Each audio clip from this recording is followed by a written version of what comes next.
September Jessore রোডের Allen জিন্সবার্গের সে বিখ্যাত কবিতার যশোর রোডে যেতে যেতে আপনাদের সাথে একটা নতুন জিনিস শেয়ার করি আর কি।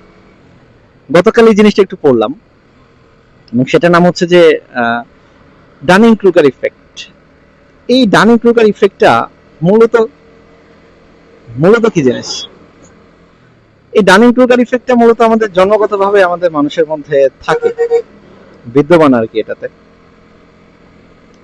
আমাদের ধরে রাখেন আপনি একটা আড্ডা এসেছেন, ওই আড্ডাতে কোন একটা ইস্যু নিয়ে কথা বলছেন, হতে পারে সেটা মহাকাশ, হতে পারে সেটা রাজনীতি, অর্থনীতি, সমাজনীতি, চিকিৎসা শাস্ত্র, যে কোনো কিছু নিয়ে।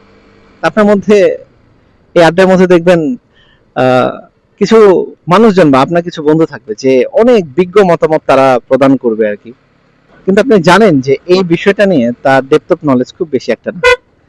আমাদের চারপাশে এরকম বেশ কিছু মানুষ বা বন্ধু বান্ধব থাকে যে যারা নিজেকে জাহির করতে বেশ ভালোবাসে, স্পেশালি যার যতটুকু যোগ্যতা না বা জ্ঞান না, জ্ঞানের পরিধির চাইতে বেশি জাহির করে আর কি।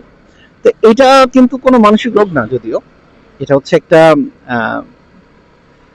বুদ্ধিভিত্তিক একটা অক্ষমতা বলা চলে। যদিও আমরা কম বেশি সবাই এই বদভ্যাসের সাথে পরিচিত আর কি। তো এটাই মূলত হচ্ছে সেই ক্রুগার ইফেক্টটা।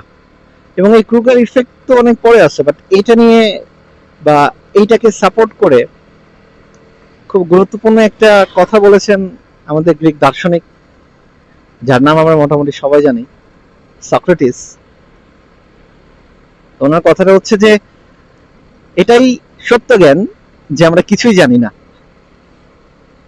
তো সত্যি কথা বলতে তাই এটা অনেক মর্মার্থ এটা। তো এই ছিল মূলত আজকের ছোট্ট একটা জিনিস, যেটা ডানিং ক্রুগার ইফেক্ট, যে আমরা জানা তার থেকে বেশি দেখাইতে হয়তো আমরা ভালোবাসি। এটা মানব জাতি তার সৃষ্টির ইতিহাস থেকে এটা করে আসছে, কম বেশি সবাই করে আসছে আর কি। হয়তো আমিও করছি বা আমিও করি।